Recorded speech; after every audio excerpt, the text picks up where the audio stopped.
Hello बच्चों, चलिए प्रश्न पढ़ते हैं। तो प्रश्न में दिया गया है, रेगिस्तान सबसे ज्यादा ग्लोबल वार्मिंग के लिए जिम्मेदार माना जाता है। तो इस प्रश्न की मुख्य अवधारणा के बारे में हम जान लेते हैं। तो यहाँ लिखेंगे मुख्य अवधारणा। इस प्रश्न की मुख्य अवधारणा है हमारे पास ग्लोबल वार्मिंग।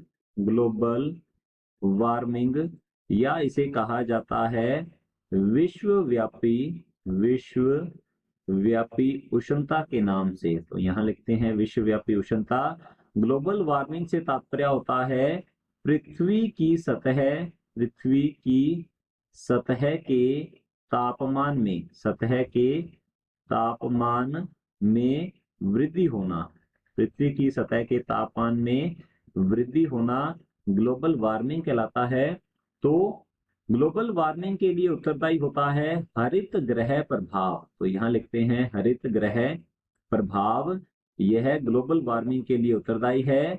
हरित ग्रह प्रभाव को हम समझते हैं सूर्य से आने वाली प्रकाश विकिरणें जो होती हैं वे पृथ्वी की सतह से टकराकर पुनः परावर्तित होकर अंतरिक्ष में चली जानी चाहिए, परंतु ये परावर्तित विकिरणें कुछ विशेष गैसों के द्वारा अवशोषित कर ली जाती हैं और हमारे पृथ्वी की सतह का तापमान बढ़ाती हैं। इस प्रभाव को हम कहते हैं हरित ग्रह प्रभाव और इसी के कारण ग्लोबल वार्मिंग या विश्वव्यापी उष्णता होती है।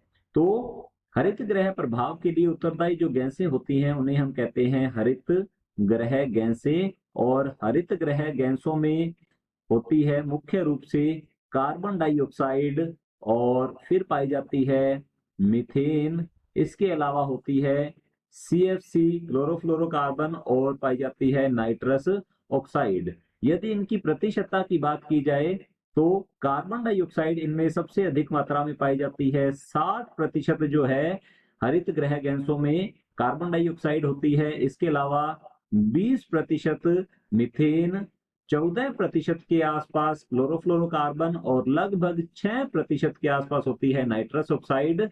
तो हम देख सकते हैं हरित ग्रह गैसें जो कि हरित ग्रह प्रभाव के लिए उत्तरदायी होती हैं, जिसके कारण ही होता है ग्लोबल वार्मिंग या पृथ्वी की सतह का तापमान में वृद्धि होती है। तो हरित ग्रह गैसों में सबसे अधिक योगदान है हमारे पास यहाँ पर कार्बन डाइऑक्साइड का 60%।